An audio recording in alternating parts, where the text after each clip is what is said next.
അപ്പോൾ ഇതാട്ടോ സ്ലൊവേനിയയിലെ petrol pump. അപ്പോൾ നമ്മുടെ കമ്പനി വണ്ടിയിൽ ഡീസൽ അടിക്കാൻ വന്നപ്പോൾ ഞാൻ വിളിച്ചപ്പോൾ ജസ്റ്റ് കയറി പോയതാട്ടോ.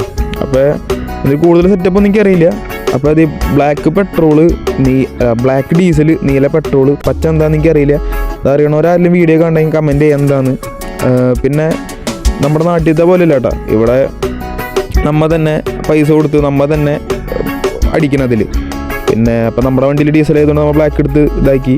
പിന്നെ ഫുൾ ടാങ്ക് കേട്ടോ ഇവിടുത്തെ സെറ്റപ്പ്. നമ്മുടെ നാട്ടിലെ മാതിരി 100 200 രൂപയ്ക്കൊന്നല്ല. അല്ല, പൈസ ഉള്ളവനെ അടിക്കും. നമുക്ക് പൈസ ഇല്ലാത്തതുകൊണ്ട് നമ്മുടെ നാട്ടിൽ 100 രൂപയ്ക്ക് അടിക്കാറ്. ഇവിടെ പിന്നെ ഫുൾ ടാങ്കാണ് കണക്ക്. ഇവർക്ക് മൈലേജ് ഒന്നല്ല നോക്കാം. ഫുൾ ടാങ്കിൽ പെട്രോൾ കുറയുമ്പോൾ പിന്നെ വീണ്ടും അടിക്കുക, അങ്ങനെ സെറ്റപ്പാട്ടാ. അപ്പോൾ അത് 82 യൂറോയ്ക്ക് 54 ലിറ്റർ സാധനം അടിച്ചു. ഇപ്പോഴാണ് ഇവിടെ പെട്രോൾ വിലയൊക്കെ കൂടിയത്. ആദ്യമൊക്കെ 2 കൊല്ലം മുന്നേ കുറവായിരുന്നു എന്ന് പറഞ്ഞത്, ആ വാറിനൊക്കെ മുന്നേ.